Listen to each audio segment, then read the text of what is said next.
என்னடி லேட் ஆயிடுச்சா? ஒரு மாதிரியா நிக்கிற? இல்லை மேடம், நீங்கள் ரொம்ப சீக்கிரம் வந்துட்டே இல்லை. அதே எப்போ பார்த்தாலும் நீ லேட்டாக தான் வருவியா? கேட்டால் ஏதாச்சும் ஒரு காரணம் சொல்லுவேன். நான் மறந்து வச்சுட்டு வந்துட்டு அதனால் அம்மாட்ட போய் வாங்கிட்டு வந்துட்டேன்னு சொல்லுவியே. இல்லடி, நெசமாலே மறந்துட்டு தாண்டி போயிட்டேன். எனக்கு என்னமோ நீ சொல்கிறத நம்புற மாதிரி இல்லை. நீ என்னமோ வேணும்னே மறந்துட்டு வேணும்னே போகிற மாதிரி தெரியுது. நீ என்னமோ கௌதமை பார்க்க தான் போகிறேன்னு நினைக்கிறேன். என்னடி இது நீனும் லூஸ் மாதிரி பேசிக்கிட்டு இருக்க? நான் எதுக்கிட்டு அவனை போய் பார்க்க போறேன்? அவனை மாதிரியே நீனும் சொல்லிக்கிட்டு இருக்க. இன்னும் 2 நேரம் கூட்டி சேர்ந்து சொல்கிறீங்களோ? இல்லை, நீ நடந்துக்கிறத பார்த்தா அப்படி தானே இருக்குது. நீ டெய்லி எதையாச்சும் மறந்துட்டு எப்படி போவேன்? உண்மையை சொல்லி என்னட்டே மறைக்கிற பற்றியா? நான் ஃப்ரெண்டு தானே, என் ஃப்ரெண்டுக்கிட்டே எப்படி மறைக்கிறேன்? இல்லடி, அப்படிலாம் ஒன்றும் இல்லடி. டெய்லி போய் பழகிட்டேனா, அதனால தாண்டி ஒரு மாதிரியா இருக்குது. பார்க்கலைன்னா என்னமோ மாதிரி இருக்குது, எனக்கு பறி விடுத்த மாதிரி இருக்குது. அதனால தான் போய் ஒரு அட்னஸை போட்டு வந்துடுறேன், அவ்வளோதான். மற்றபடி நீ நினைக்கிற மாதிரி ஒன்றும் இல்லை. ஓ அப்படி, அவ்வளோதானே? அப்புறம் இதுக்கு பேர் என்ன? இதானே லவ்? அப்படிலாம் இல்லடி, சும்மா பார்த்துட்டே இருந்துட்டு ஒருத்தரை பார்க்கலன்னா எப்படி இருக்கும்? இப்போ பாரு, ஒன்னே பாரு, நான் டெய்லி பார்த்துட்டே இருக்கேன். ஒரு நாள் பார்க்கலன்னா ஒரு மாதிரி மிஸ் பண்ணுறோம்ல, அப்போ அதுக்கு பேர் லவ்வா? அந்த லவ்வும் இந்த லவ்வும் ஒன்றா? அப்படிலாம் இல்லை அது மாதிரி நல்ல மலுப்புற. எப்படியும் மலுப்பிக்கிட்டே எப்பாச்சும் ஒரு நாள் என்னென்ன மாட்டாமல போயிடுவேன், மாட்டு தண்டி போவேன். முழு பூசணிக்காய் சோத்துக்குள்ள மறைச்சிட முடியுமா? என்னைக்கு இருந்தாலும் வெளியில தானே வரும்ல, அப்போ வச்சுக்கிறேன். அப்போ நீ வச்சு செய்கிறேன். என்னடி நீ ஒரு ஆள் இல்லாததை நீனே உருவாக்கிட்டு இருப்ப போற. நானே இல்லைங்கிற, நீ என்னமோ இருக்குங்கிற. இருந்தால் உண்டை சொல்லாமலடி, உண்டை சொல்லாமல் யார்கிட்ட சொல்ல போறேன்? எல்லாத்தையும் உண்டை தானே ஷேர் பண்ணுவேன், உண்டை தான் கண்டிப்பாக சொல்லுவேன். ஆமாம், ஒரே ஏதாவது கிழிச்சா என்கிட்ட சொல்லிட்டு இல்லை. எனக்கு என்னமோ டவுட்டாக தான் இருக்குது. இப்போ மனசில் தான் இருக்கேன், நீ சொல்ல மாட்டேங்கிற. எதுக்கும் தெரியல. சரி விடு. சரி விடு விடு, அந்த டாப்பிக்கை விடு. காலையில் அங்கே போனால் அவன் டென்ஷன் பண்ணிட்டான், என்னதே பார்க்க வரேன்னு. இங்கே வந்தால் நீ அவனே பார்க்க போகிறேன்னு டென்ஷன் பண்ணிட்டேன். உங்களுக்கு மத்தியில் உயிர் வாழ்றது பெருசாக இருக்குது. அம்மா இன்னைக்கு என்ன கிளாஸ் போகணுமா? சம் கட் அடிச்சிடலாமா? ஒரு 2 ஹவர் கட் அடிச்சிடலாமே, எனக்கு ரொம்ப போரிங்காக இருக்குது. ஆமாண்டி, காலையில் இந்த மேம் வேறு டெஸ்ட்டு சொன்னிச்சு, மேக்ஸ் மேமு. நம்மளால் முடியாதுப்பா, மேக்ஸை கண்டாலே தலை தெரிச்சு ஓடுவோம். இதில் டெஸ்ட்டு வேறையா, நம்மளால் முடியாது. நானே கட்டடிப்போமா கேண்டீன் போகலாமான்னு கேட்போம்னு இருந்தேன். நல்ல வேலை இதில் தாண்டி நம்ம 2 பேரும் ஒத்து போகிறோம். ஆமாம், எல்லாத்துலேருந்து ஒத்து போவோம், நம்ம ஃப்ரெண்டு இல்லை. சரி கேண்டீன் போகலாம்.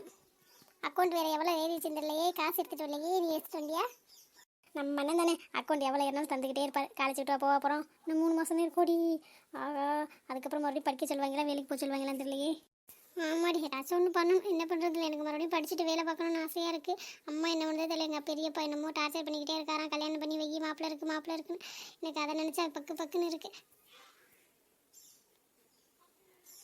அப்படி இருந்தால் சந்தோஷம் தாண்டி. பேசாமல் செட்டில் ஆகலாம். எங்கள் வீட்டில் பிள்ளைடி படித்து வேலை பார்க்கணும்னு சொல்லுவாங்க. 2 நாள் சோறு போட்டுட்டு அப்புறம் தண்டை சோறு உனக்கு கஷ்டப்பட்டு அரும்பாடுபட்டு படிக்க வச்சேன், காசு பூரா வீணாக போச்சு, அதுக்கு ஒரு மாட்டை வாங்கி கொடுத்தாலும் மேய்ச்சிருப்பா அப்படின்னு சொல்லி திட்டுவாங்க. இப்போவே கல்யாணத்தை பண்ணி என்னடி பண்ண போகிறோம்? கொஞ்சமாச்சு என்ஜாய் பண்ணிட்டு தான் படித்து முடிச்சிருக்கோம். கொஞ்ச நாள் என்ஜாய் பண்ணணும், அதுக்கப்புறம் வேலைக்கு போகணும், அதுக்கப்புறம் தாண்டி கல்யாணம் பண்ணணும். எங்கள் வீட்டில் சொன்னால் ரொம்ப இது பண்ணுவாங்க. எங்கள் அப்பா இருந்தால் அப்படி பண்ணியிருக்கப்படாது. பெரியப்பா ரொம்ப பண்ணுவார்டி. ஏதாச்சும் உண்டுன்னா ஹெல்ப்போட பண்ண மாட்டார். ஆனால் இந்த விஷயத்தில் மட்டும் முந்திக்கிட்டு நிற்கிறார், என்னன்னே தெரியும். சரி விட்டு, என்ன 3 மாதம் இருக்குல்ல, பார்த்துக்கலாம். என்னம்மா இங்கனே உட்காந்துருக்கேன், சீக்கிரமே வந்துட்டு அதுக்குள்ளேயும் வேலை முடிஞ்சிருச்சா? ஆமாண்டி, உங்கள் பெரியப்பா என்னமோ வாரம் சொன்னார், அவர் விட மாட்டேங்கிறாருடி. கல்யாணம் பண்ணு தொந்தரவு பண்ணுறாரு. என்ன தாண்டி பண்ணுறது? அவருக்கு என்னதாம்மா பிரச்சனையா? சும்மா நம்மளை நிம்மதியாகவே இருக்க விட மாட்டாரா? ஏதாச்சும் காசு பண்ணி கேட்டால் மட்டும் தராரு. இதுக்கு மட்டும் எதுக்குமா முந்திரி கொட்ட மாதிரி முந்திக்கிட்டே வராரு? என்னடி பண்ணுறது? ஆம்பளை இல்லாத வீடுனா அப்படி தான், அவங்க பேச்சதையும் கேட்டாகணும். வேறு என்ன பண்ணுறது சொல்லு? நல்ல பையன் வேற சொல்கிறாங்க. என்ன பேசி வைப்போமா? இன்னும் 3 மாதம் இருக்குல்ல, முடிஞ்சதுக்கப்புறம் தான் பண்ணலாம். சும்மா நீ அவங்க சொல்கிறாங்க, நீ ஏதாச்சும் சொல்லிக்கிட்டே இருக்காதம்மா. சும்மா என்னை போட்டு இது பண்ணாத. நான் சொல்லிட்டு மறுபடியும் இதை பற்றி பேசணும்னு வச்சுக்கப்புறம் உன்ட்ட பேச மாட்டேன் போ.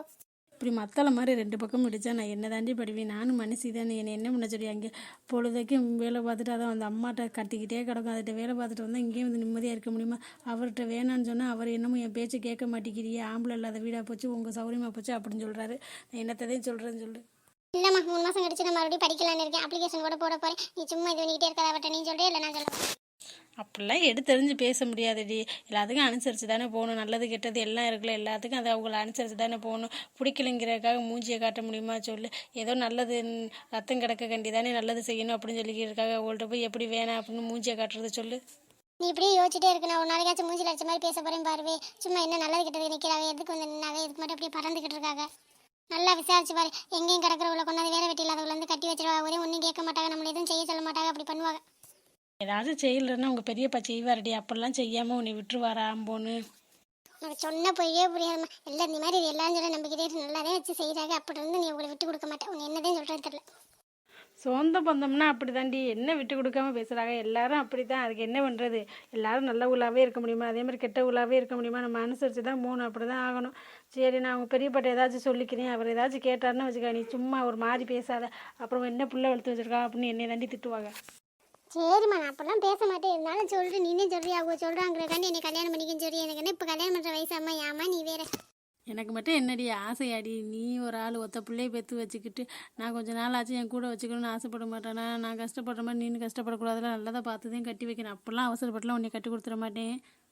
சரி சாப்பிட்றதுக்கு என்னமா வச்சிருக்கேன், ஏதாவது சூடாக செஞ்சு கொடுவேன். உனக்கு பிடிக்குமே வெங்காய பூண்டா சுட்டு வச்சுருக்கேன், ஹாட் பாக்ஸில் தான் எடுத்து வச்சுருக்கேன், போய் எடுத்து சாப்பிடு போ. என்னோட செல்ல அம்மா எனக்கு எது பிடிக்குமோ அதை தான் செஞ்சு வைக்கேன். சரிம்மா, நீ சாப்பிட்டியா இல்லையா? இல்லடி, எனக்கு கொஞ்சம் ஒரு மாதிரியா இருக்குது, நீ சாப்பிட்டுட்டு மிச்சம் வை, நான் அப்புறம் சாப்பிடுறேன். மிச்சம் இருந்தால் வை, இல்லைன்னா நீ சாப்பிடு, எனக்கு கூட வேணாம். அங்கே நான் சாப்பிட்றதையும் சாப்பிட்றதில்ல. ஆமாம், அந்த வீட்டில் அப்படியே செஞ்சோன்னே உனக்கு தான் முன்னாடி தள்ளுவா. மிச்சம் மீதி இருந்தால் அதுவும் என்னென்ன திட்டிட்டு அந்த அம்மா தருமோ எனக்கு தெரியாதா? எனக்கிட்டே போய் சொல்கிறேன். சரி, நீ சாப்பிட்டு வை, நான் வாரேன். எனக்கு ஒரு மாதிரியா இருக்குது. சரிம்மா. சரிம்மா. அப்புறம் பவி பீஸ் கட்டிட்டியா? ஆமாம்மா, கட்டிட்டேம்மா. இவ்வளோ பிரீத்தியும் கொண்டு வரல பார்த்தா, அவள் கொண்டு வரல இருந்தது, நானும் கொண்டு போகாமல் இருந்திருப்பேன். நான் கொண்டு போனாலும் கட்டிட்டு மறுபடியும் நாளைக்கு கொண்டு போக மாட்டேன், மறந்துடுவேன். அவள் தான் இன்னும் கட்டல, நாளைக்கு கொண்டு வந்து அவளும் மறந்துட்டாளாம். கூட்டு சேர்ந்த 2 பேரும் அப்படி தானே இருப்பிய, ஒரே மாதிரி. சரி போ போ. சரிம்மா, நீனு வாம்மா, ஏன் வெளியிலே உட்காந்துருக்க? இல்லடி, இந்த கமலை வரேன்னு சொன்னா, அதே பார்க்கலான்னு அவளை ஆளே காணும். இந்த நெட்டக்கொக்கை எப்போவும் வந்துடும், ஆளை காணுமே. அது ஒவ்வொரு வீட்டிலே கதை பேசிட்டு தானே வரும். அங்கேருந்து ஆரம்பிச்சு இங்கே வரதுக்குள்ளே விடிஞ்சிடும். நீ பேசாமல் வாவே, அது கதை பேசலைன்னா தூக்கமே வராது. உனக்கு அதை கேட்கலன்னு தூக்கமே வராது. என் ஊர் கூட என்ன நடந்துச்சுன்னு காலையிலேருந்து அதுக்கு இதே வெளியே சாப்பிட மட்டும் கரெக்டாக வீட்டுக்கு போயிருமா இல்லை என்னன்னு தெரியலையே. அப்படிலாம் சொல்லாதடி, சும்மா இருடி. பாவம் பொழுது போகலின்னு வருது. ஒருத்தருக்கு எப்படி தான் பொழுதுக்கு பொழுது போகாமல் இருக்கோ தெரியல.